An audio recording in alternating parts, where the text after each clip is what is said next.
Je changeais les habitudes de Les consommation des consciences. gens, et les consciences aussi, à travers le concept, à travers les discussions que j'ai avec eux, etc. Et donc essayer de faire tâche d'huile, quoi.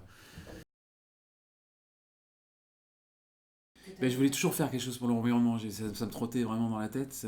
Vraiment. J'avais commencé avec le solaire. Je voulais peut-être revenir dans le solaire. J'ai hésité un petit peu.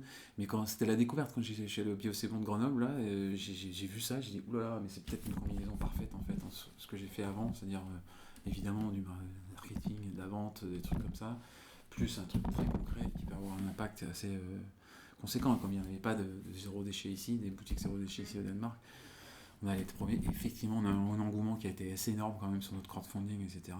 Puis j'avais demandé à Bio C'est Bon si ça marchait ou pas, le vrac, et puis ils m'ont dit oui, ça marche très très bien. Et puis là, j'ai pas hésité en fait.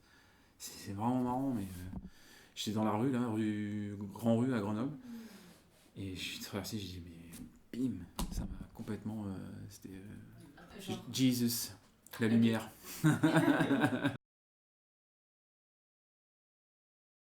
Ah ouais, j'ai fait 2-3 recherches, j'ai pas fait beaucoup de recherches, hein, mais déjà j'ai regardé s'il y en avait déjà, il n'y en avait pas, ni en Suède, ni en Norvège, ni nulle part. Et après, j'ai rencontré Day by Day après, Didier, c'était plus pour le fonctionnement, etc. Quoi. Puis je suis tombé sur Original Unverpackt de Berlin, en fait, qui est un des précurseurs aussi. Je suis allé là-bas, et puis oui, non mais c'est... Voilà, et puis ça a démarré comme ça, quoi. Oui, puis j'ai trouvé un fournisseur principal aussi. Il faut quand même un fournisseur principal qui est 100% bio, fournisseur de produits 100% bio.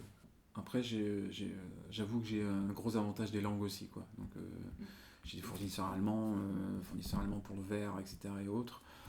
Tous les Français, je communique rapidement avec eux, je les mets en confiance tout de suite. Les Danois et puis des Anglais aussi, hein. Donc ça joue un rôle, vraiment. Voilà, sinon après c'est sur le tard. Ouais. Ouais, ouais. Et puis j'ai fait une formation de une semaine et demie, Biocop Alésia à Paris. Ah mais j'ai un gros combat. Un gros combat entre la boutique et mes clients, ça va.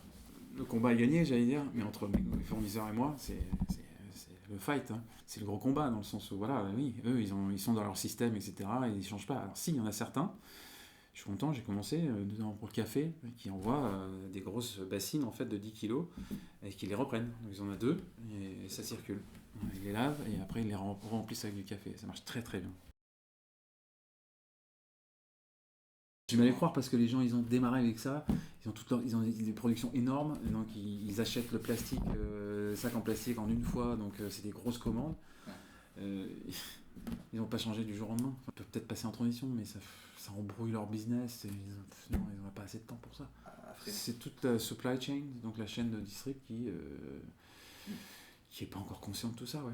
Mais parce qu'on est moléculaire, bon, y a du vrac de plus en plus, hein, donc les gens vont quand même un peu peut-être changer, ce que je souhaite.